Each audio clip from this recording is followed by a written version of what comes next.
completo en mi cuerpo lo que falta de la pasión de Cristo por la iglesia. Dice: os exhorto, hermanos, por la misericordia de Dios, a que ofrezcáis vuestros cuerpos como hostias vivas, tal será vuestro culto espiritual.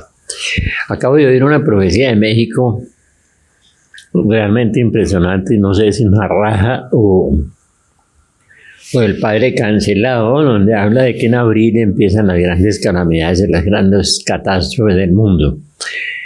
Y eso coincide con la Salet. Lo que pasa es que la paciencia de Dios es infinita. Dice que México, por la brujería, por el satanismo, por el vudú, por la santería, bueno, hay gente que dice que no cree en Dios, pero le cree al demonio porque hace brujería, hace santería, hace ritos, hace consagraciones, hace macumba, hace todo ese tipo de cosas. Lo tenemos entre nuestros grandes políticos y lo tenemos entre nuestros grandes gobernantes. Y uno dice, y si no creen en Dios, ¿por qué le creen al otro, al que está de abajo? ¿No? Es como cuando Jesús le dijo a los judíos, le dijo: ustedes son hijos del diablo. Y se parecen hijos del diablo, que viene a robar, matar y destruir.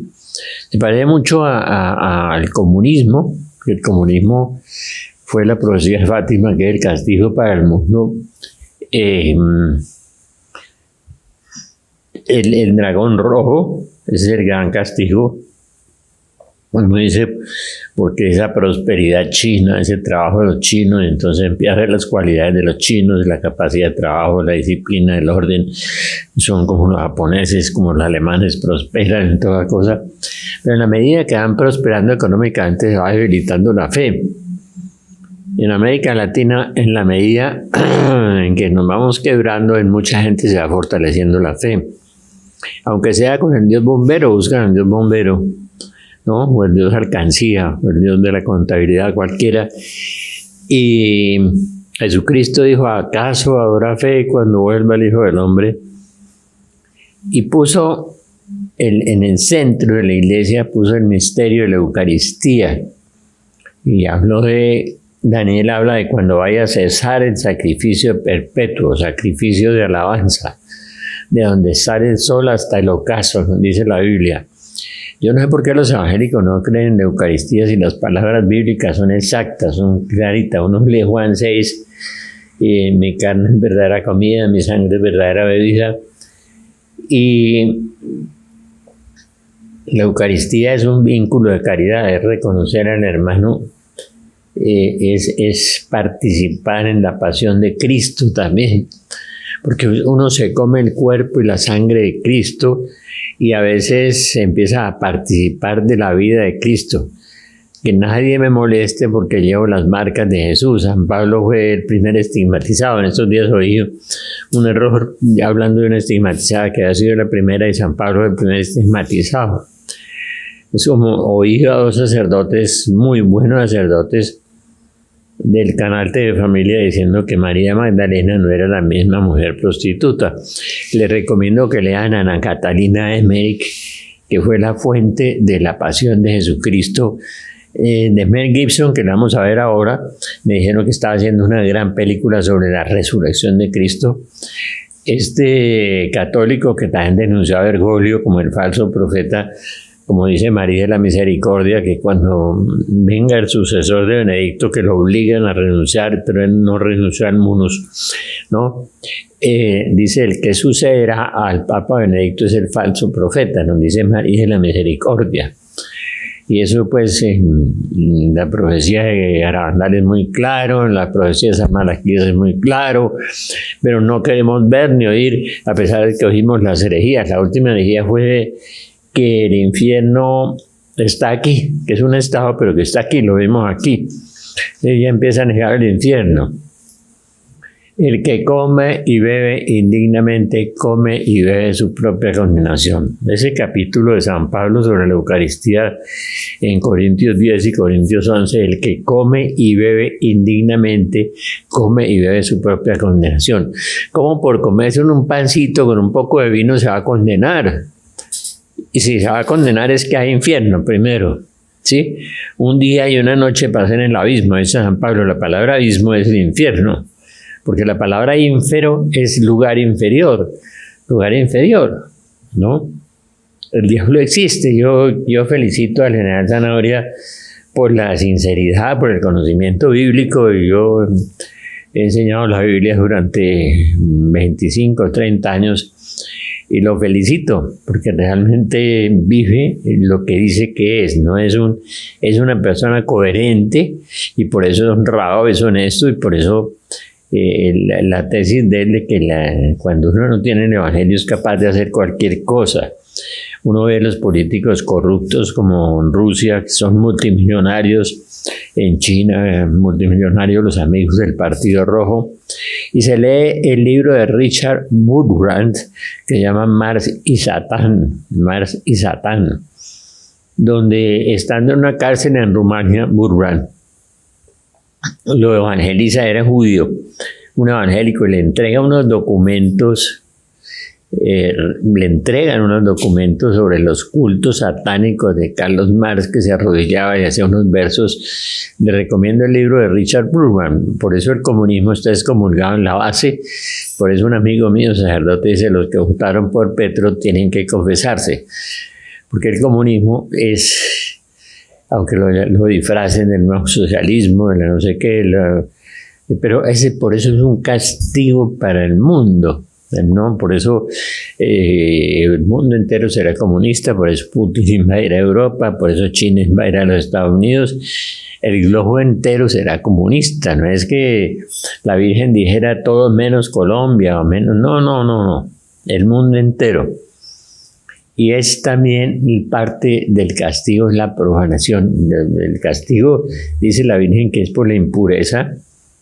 La profecía de México dice que por los cultos satánicos. Yo no sé cómo hacen culto a Satanás si no creen en Dios. Pues entonces, ¿quién es ese? ¿No? Es un ángel caído y le hacen culto, ¿no? Están comprando un tiquete para tierra caliente, o sea, para jefe de calderas. Y hay que orar por ellos, ¿no? Del presidente de México para abajo.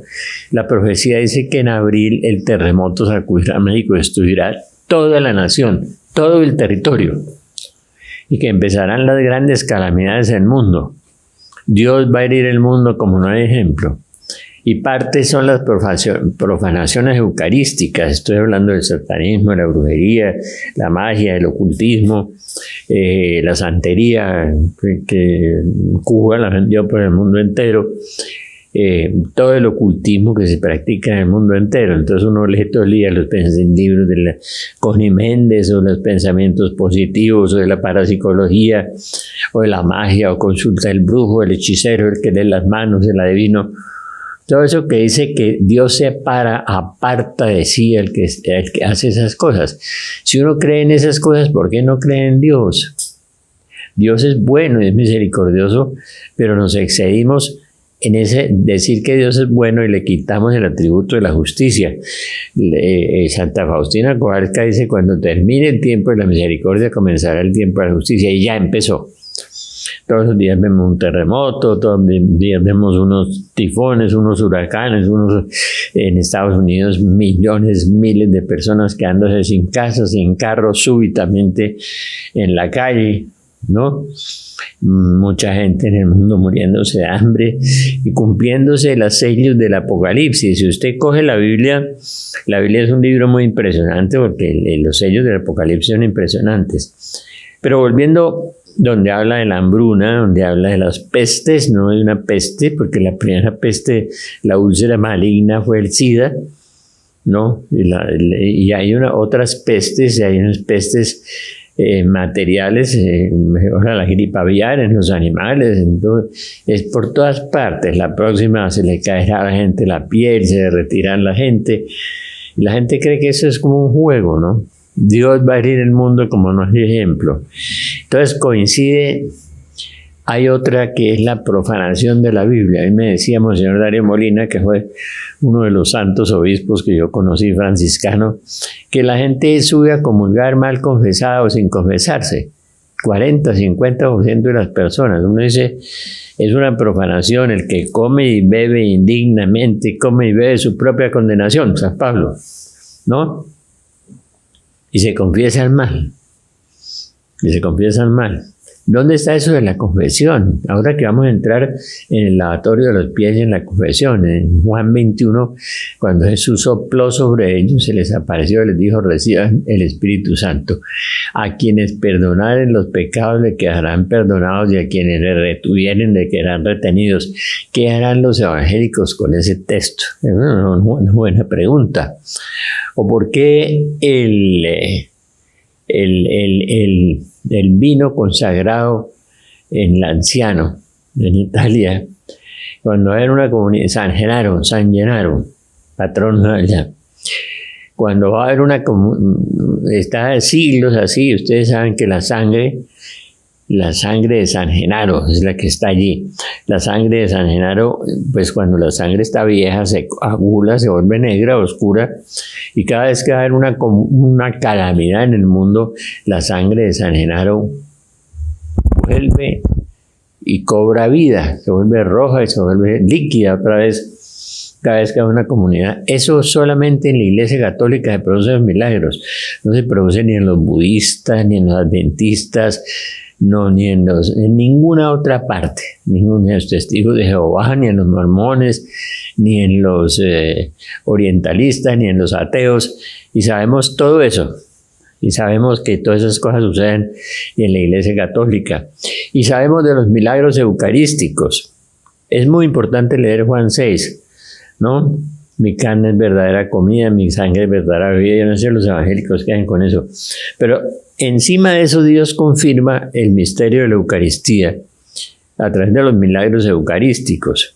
Ricardo Castañón Gómez, que se confesó, se convirtió en una aparición de la Virgen, y él es filósofo de Jean-Paul Sartre a los 16 años. Aquí vino estos días a despedirse. Es PhD en psicofisioneurología, o sea que no es ningún patulecua, ¿no? Sí, y es biólogo. Es un científico y fue candidato a premio Nobel, ¿no? Y Ricardo ha examinado algunos milagros de la Eucaristía y se los ha llevado a científicos en Australia y en Nueva York. A un científico amigo del ateo le llevó una hostia que se convirtió en viva. Y allá le dijo: no, esto es un filamento del miocardio, y murió hace muy poco porque todavía palpita, ¿no? Y tiene cromosomas. Tiene los 23 cromosomas femeninos, porque Jesucristo no tenía sino cromosomas de su mamá y era varón, porque él no tuvo padre terrenal. Y entonces esos milagros eucarísticos, yo no sé, los evangélicos los ven, los oyen o no los creen, ¿por qué no los verifican a ver si se convierten o se vuelven en la verdadera iglesia? Mateo 16, ¿no? Tú eres Pedro, sobre esta piedra edificaré mi iglesia y las puertas del infierno no prevalecerán contra ella, ¿no? Y el padre Gobi dice: falso Cristo, falsa iglesia. Ahora hay un falso Cristo que es el vicario, que es Bergoglio, y hay una falsa iglesia, que la falsa iglesia va a perseguir a la verdadera iglesia, a la iglesia remanente, que va a volver a las catacumbas otra vez, ¿no? O al martirio, ¿sí? O al exilio. La iglesia repetirá la pasión de su Señor, el periplo de la pasión, el Catecismo 465, 466, 467, el Catecismo lo dice. La iglesia pasará a 671, Catecismo 610, 611, está la Eucaristía, 671, y va a repetir la pasión de Jesucristo. Y estamos, como dice mi amiga vidente de México, ya pasamos el Jueves Santo, ya vino una traición de Judas. Está Judas ahí empotrado en el Vaticano, que es la logia negra, lo que está subido ahí. Ha nombrado cardenales masones, homosexuales, y la iglesia repite la pasión de Jesús, y estamos en la pasión de Cristo. Y uno de los grandes misterios de la pasión es la cesación del sacrificio perpetuo. Por eso el Jueves Santo, la tradición es cuando termina la última Eucaristía, se guardan las reservas, y el Viernes Santo no hay Eucaristía, no se celebra la Eucaristía. O Se celebra la liturgia de la palabra precisamente por eso, porque no hay Eucaristía. En la cesación del sacrificio perpetuo, la oscuridad, la pasión de la Iglesia. La Iglesia repetirá el periplo de la vida de su Señor. La Iglesia repetirá la pasión de Cristo. Y los grandes místicos, que yo no sé, los evangélicos deben tener místicos. No, no tienen místico, porque el místico es el que participa del misterio de Dios. Y el misterio de Dios se da cuando una persona se transforma en otro Cristo. A través de la Eucaristía se va formando otro Cristo. Sí, no solamente en la paz, en la alegría, en el amor, sino que se transforma en la pasión dentro de la persona también. Entonces, místico. Los evangélicos no tienen una María Yagení, ni una Teresa Neumann, ni una Marta Robán, que dura 50 años sin comer, sin beber, sin dormir, paralítica y ciega. ¿Cómo me explicaría usted si es evangélico o es ateo? ¿Cómo una persona dura sin comer, sin beber, sin dormir, paralítico y ciega 50 años? Y solamente se alimentaba con la Eucaristía. Y cuando le daban la Eucaristía entraba en éxtasis. Él salía de sí misma y volaba hacia Dios, ¿no? Y entraba en un éxtasis y solamente le obedecía a su director espiritual y al obispo del lugar. La obediencia en la iglesia, venían cardenales de Roma, de otros países, y no le obedecía, ella solamente le obedecía a esas personas. Sí, entonces todos esos misterios que la iglesia tiene, que demuestran que es la única iglesia verdadera, y que es una iglesia santa, católica y apostólica, o como San Agustín le llamó, la casta prostituta. Casta porque es guiada por el Espíritu Santo, y prostituta porque la manejamos los hombres, ¿no? La componen por hombres pecadores, de modo que es casta la iglesia y es prostituta en ese sentido. Pero no es la prostituta ramera del Apocalipsis, que es la falsa iglesia. En eso tienen razón los evangélicos. La iglesia católica falsa es la ramera del Apocalipsis, es una prostituta, se prostituyó, ¿no? Negando una cantidad de dogmas como el infierno, como el purgatorio, como una cantidad de cosas. El que come mi carne y bebe mi sangre tendrá vida en él, y yo estaré en él y él estará en mí. Los místicos, San Pablo dice, el que come y beba indignamente, come y bebe su propia condenación. 1 Corintios 10 y 1 Corintios 11. San Pablo no estuvo en la consagración y repite las palabras, ¿no? Sí, porque yo he oído y he escuchado que Cristo dijo, no sé qué, tomad y comed todo de él, porque esto es mi cuerpo. Y está en los evangelios sinópticos, y está en San Pablo, y está en el capítulo 6 de San Juan, en el evangelio de San Juan. De modo que es el sacrificio perpetuo en Malaquías 1:11 también, de donde sale el sol hasta el ocaso. Decían algunos santos que Malaquías había sido un ángel, ¿no? Y viene el misterio de la Eucaristía desde la Pascua, el paso del Señor, el sacrificio del Cordero, ¿no? El sacrificio del Cordero y el paso del ángel exterminador también, y ungiendo con la sangre del Cordero las puertas de las casas. Entonces todo eso es un simbolismo tremendo. La Pascua que vamos a celebrar ahora es un simbolismo tremendo del misterio eucarístico también, porque se comían el cordero, inmolaban el cordero, y nosotros inmolamos el verdadero Cordero Santo, inmolado, que ofreció su vida por nosotros. Cristo me amó y murió por mí, ¿no? Alguien me decía, no, es que yo no creo en la pasión de Cristo, porque yo no creo en Cristo tampoco. Entonces alguien le preguntó, bueno, entonces la historia ¿dónde arranca? Arranca en Buda, en Mahoma, en Confucio, porque estamos en el 2023 después de Cristo, ¿no es cierto? Y contamos el siglo V antes de Cristo. Entonces, ¿por qué contamos la historia antes de Cristo y después de Cristo si Cristo no existió? ¿Dónde se inventaron eso y cómo comenzó el itinerario a contarse de esa manera? Tampoco lo pueden explicar. Milagros por aquí, por allá. Me acuerdo mucho de un premio Nobel de Medicina que era ateo. Hay una película famosa sobre Lourdes y el premio Nobel de Medicina era ateo. y le llegaron unas curaciones de personas que se tomaron el agua de Lourdes. ¿De dónde se cura uno con agua? Pues es muy fácil, porque la Virgen unge el agua cuando la pisa, cuando viene donde ella está, que es la esposa del Espíritu Santo. Y unge el agua y la pisa con sus pies, y del agua mucha gente se sana. Mucha gente se sana. Entonces este hombre escribió un libro y era Premio Nobel de Medicina sobre las sanaciones de Lourdes, ¿no? Espectacular, todavía hay mucha gente que se sana en Lourdes, hay muchas cosas que pasan allí, ¿no? ¿Y cómo explicaría usted eso también? ¿Cómo un Premio Nobel ve eso y escribe un libro sobre Lourdes, sobre la aparición de la Virgen, una de las 100.000 apariciones en 400 lugares de la tierra, donde muchas veces hay sanaciones, hay manifestaciones, ¿no? Y hay cosas impresionantes. Volviendo a la profecía de México, dice el profeta, la Virgen de Guadalupe ha detenido,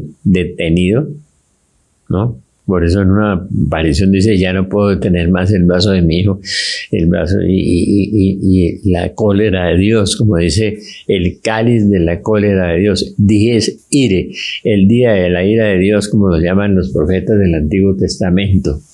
De modo que eso es impresionante, los milagros tan espectaculares, y no nos convertimos, rehusamos a convertirnos.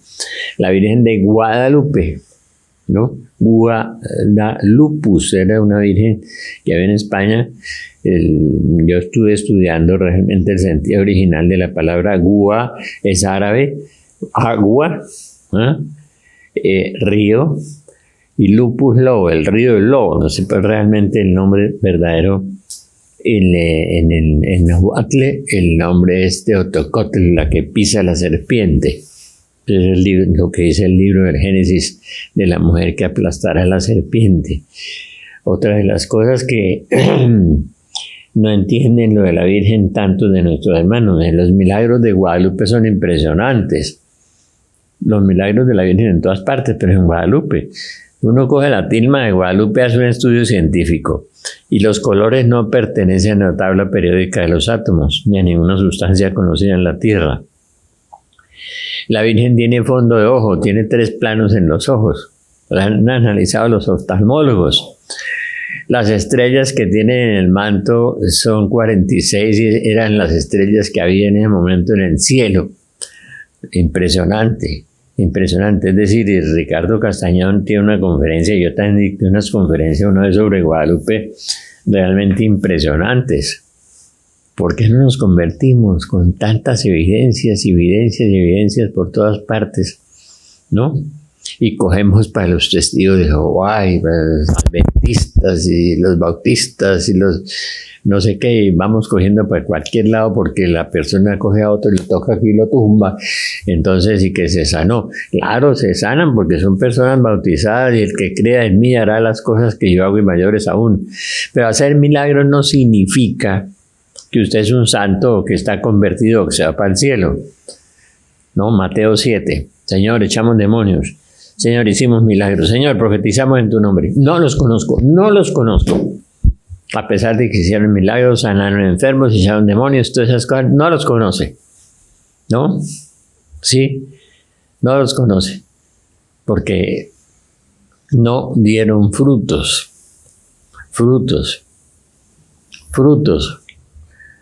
Por sus frutos los conocerán, no por sus carismas. Yo también he orado por la gente y el Señor sana a la gente. Y para las cosas yo me mantengo tan enfermo porque es que los carismas son para provecho de la comunidad y no son para provecho propio, ¿no? Y el Señor me ha sanado cuando quiere, en un momento que quiere, y Él solo, sin necesidad. Hay gente que ha orado por mí, yo le agradezco mucho porque necesito mucha oración. Pero entonces el misterio de la Eucaristía es un misterio muy grande. Juan 6, 24, 36. Efesios 4, 17, 20, 24. Lucas 22, 19. Mateo 14, 13, 21. La Madre Teresa se alimentaba con la Eucaristía. ¿no? Marta Robán le daban la Eucaristía y entraba en éxtasis.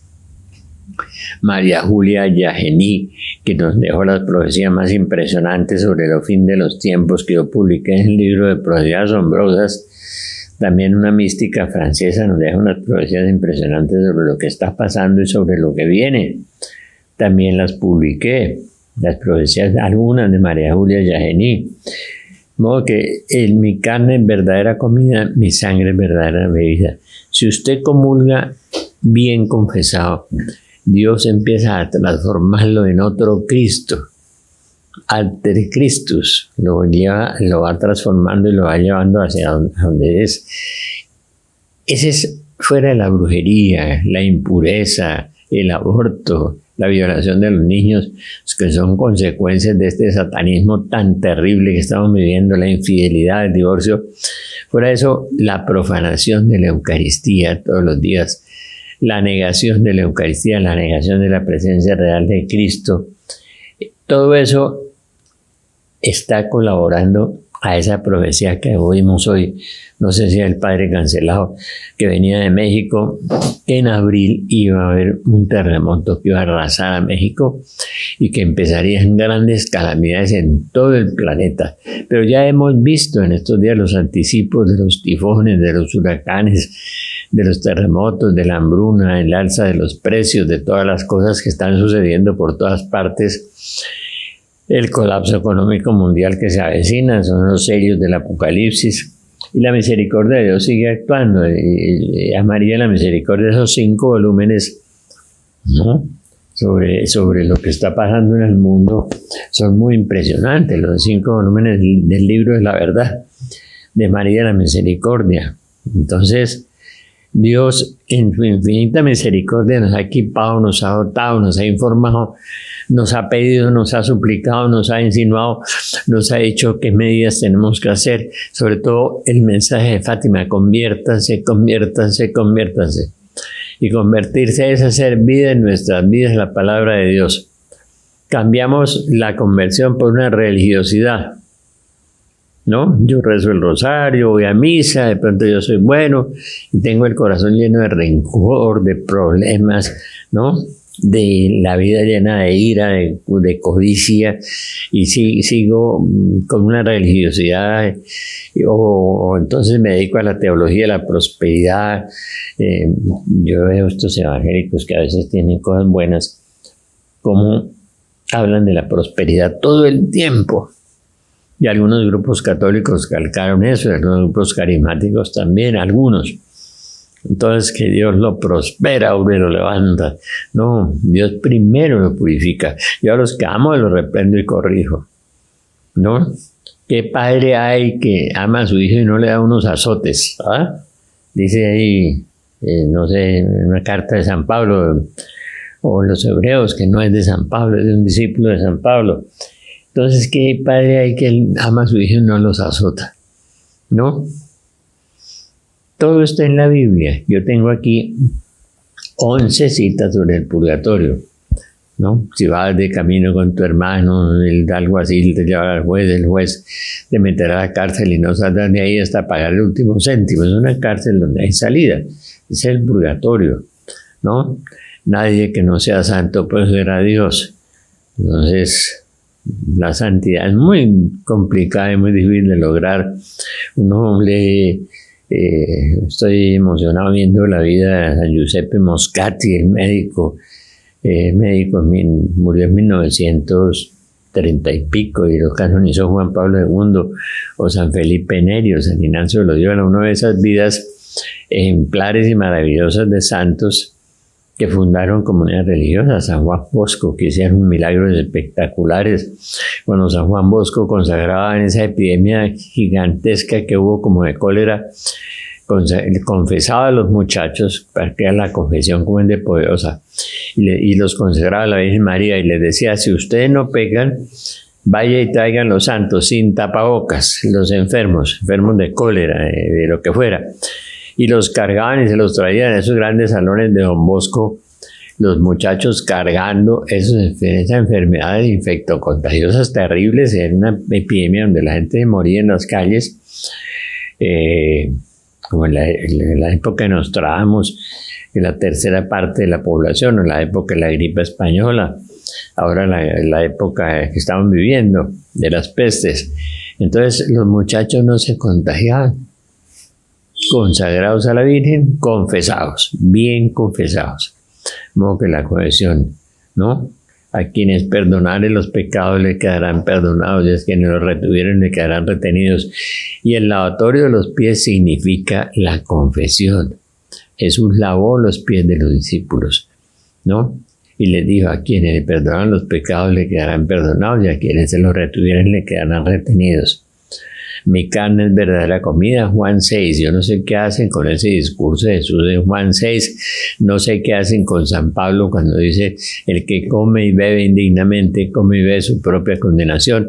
No sé qué hacen con los milagros eucarísticos. No sé por qué están locos haciendo macumba por allá en el Congreso y haciendo brujerías, sabiendo que por encima de Dios no hay nada. Dios es omnipotente, omnipresente, todopoderoso y justo. Ya el tiempo de la misericordia se terminó, y como dice Santa Faustina, comienza el tiempo de la justicia de Dios. Por eso yo les recomiendo una buena confesión antes del aviso, porque el aviso es la iluminación de las conciencias, donde Dios le mostrará a usted cómo es, ¿no? Haga una confesión de vida bien hecha, bien hecha. Pídale al Espíritu Santo que lo ilumine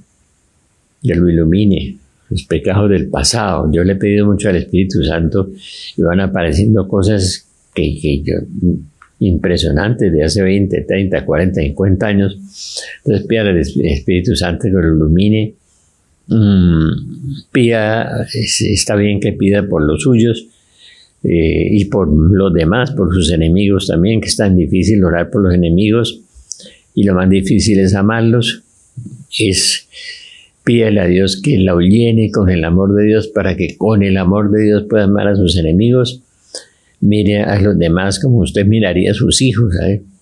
¿Por qué no mira a los hijos de los demás como Dios los mira a todos iguales? Para Dios no hay acepción de personas, ¿no?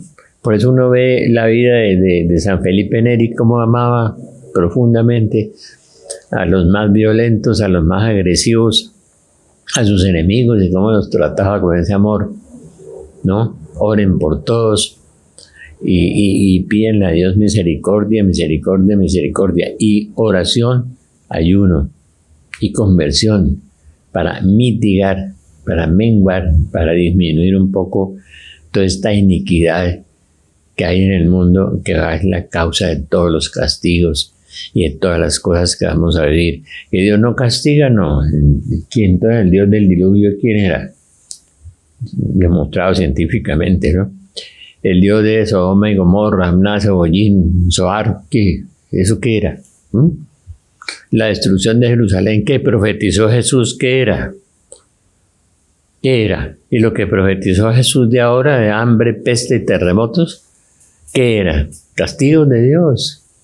Es más, la Biblia habla de la venganza de Dios, un texto que me impresiona mucho en un salmo, y después creo que en San Lucas, ¿no? Que claro, que ya veremos, dicen los colombianos, ya veremos, esperemos a ver, con esa cosa ambigua que tenemos, que parecemos todos como un acordeón, ¿no? Somos un vallenato completo, ¿no? Ya veremos, esperemos a ver, Dios dirá qué vamos a hacer, y Dios nos ha dicho hagan esto y esto y esto y esto, ¿no? Y no le obedecemos, pero le tiramos la pelota de él. Coja la pelota, Dios verá lo que va a hacer conmigo. Pues ya Dios le dijo lo que usted tenía que hacer. Entonces hágalo. Nosotros en el cenáculo que tenemos los miércoles estamos tratando de hacer una lista. En México, ahora en la última profecía de la destrucción de México, dice guarden las medicinas. María de la Misericordia dice guarden alimentos, escondan alimentos, porque la hambruna es total, colapso económico mundial. Entonces hagan un botiquín, guarden las medicinas y tengan cosas para compartir con los demás. La parábola del compartir, como decía Madre Teresa, hay que dar hasta que duela y hasta que no duela, ¿no?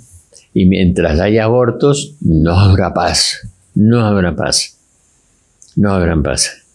Mientras haya injusticia, no habrá paz. La paz es en nombre de la justicia, decía Pablo VI. Entonces, mientras haya injusticia, no habrá paz. Y mientras haya abortos, no habrá paz. Están matando mis niñitos, dice una profecía del Padre Celestial, y Dios tomará en cuenta eso, asesinando miles de millones. Yo creo que Herodes era un santo comparado con los que hay ahora, que gente que ha asesinado 150 ancianos, 400.000 niños, ¿no? En un país como Colombia, impresionante, impresionante, ¿no? Y que el derecho de mi cuerpo, ¿cuál derecho de su cuerpo? El derecho del niño, que usted tiene el vientre, que tiene vida y tiene cromosomas y tiene ADN y es distinto a usted por completo. Totalmente distinto, una biología distinta y todo, y un sexo distinto al suyo o igual, pero entonces, ¿cuál derecho? Si eso no es suyo, eso es de Dios, ¿no? Entonces, Dios va a herir el mundo como un ejemplo. Lean la Salet. Juan Pablo II dijo en el Congreso Eucarístico de Filadelfia, no sé si ustedes se han dado cuenta que hemos entrado en la época de la iglesia y la antiiglesia. No sé si se han dado cuenta la comunidad cristiana en el mundo secular, no sé si se habrá dado cuenta que hemos entrado en la época de la iglesia y la antiiglesia. Entonces, los grandes místicos que participan en el misterio de Dios, que tienen arrobamientos, que tienen éxtasis, que tienen estigmas. No he conocido todavía el primer evangélico estigmatizado. Tiene estigmas, o sea, las marcas de Jesús, que nadie me moleste porque llevo las marcas de Jesús. San Pablo, el primer estigmatizado. Y me contaba mi gran amigo, médico, psicólogo y psiquiatra, que le tocó examinar al vidente de Chile, que después lo corrompieron y lo sacaron, el demonio es sucio, que él lo examinó desde el punto de vista psicológico, el muchacho, de las revelaciones de Peña Blanca, y el dermatólogo le decía a mi amigo, le decía, no, vea, doctor Hincapié, médico, psicólogo, psiquiatra, eso es verdad, porque él tiene los estigmas el viernes, y el domingo no tienen cicatrices. Es decir, cuando es una herida que pasa de un lado al otro de la mano, sí, pues eso queda una cicatriz por lo menos, pero que se cure en una noche y que al otro día no tenga cicatrices es otro milagro. ¿Por qué no miran un poquito los milagros en la iglesia? Los de Guadalupe, las aguas que sanan. ¿Y por qué va a sanar el agua? Por la unción que la Virgen deja sobre el agua. Acuérdese que el ángel bajaba y agitaba las aguas, echaban al enfermo y se sanaba. Y era la unción de un ángel. Entonces no alcanzaba sino para uno. La unción de la Virgen alcanza para todos, ¿no? Y el ángel agitaba las aguas, ¿cierto? Y que los pañuelos de Pablo sanaban a los enfermos. Reliquias, pañuelos de Pablo. Yo tenía un pedazo de sotana de un sacerdote, el último jesuita que usó sotana en Colombia, y cada vez que había una oración de liberación sacaba el pedazo de sotana y el demonio gritaba, eso no, eso no. O también tenía una camándula que me regaló un sacerdote muy santo, de 80 años, que hablaba de Garabandal, un jesuita misionero en la India, que Dios lo tenga en su gloria, porque lo tiene en su gloria. No paz en su tumba, no, en la tumba no hay sino gusanos, no hay paz. No, en el cielo. Este sacerdote me regaló esa camándula y en un exorcismo yo saqué la camándula y se la puse. Y este muchacho, el exorcizado, gritaba, no. Yo después cuando le pregunté qué era lo que veía, decía fuego. Usted me echaba fuego sobre la cara. Y era la camándula que la Virgen había besado en Garabandal. De las herramientas que la Virgen besó. De modo que es la unción. Y lo que tiene más unción es la Eucaristía. Me acuerdo de una santica, una niña que la iglesia canonizó, que anhelaba, la primera comunión la anhelaba, comerse el cuerpo y la sangre de Cristo.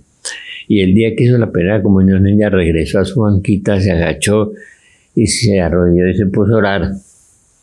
Y que después terminó la Eucaristía y la gente decía, ¿por qué no se levanta? Y había muerto. No había muerto, porque el que cree en mí no morirá jamás. había hecho el traspaso, ¿no? El traspaso.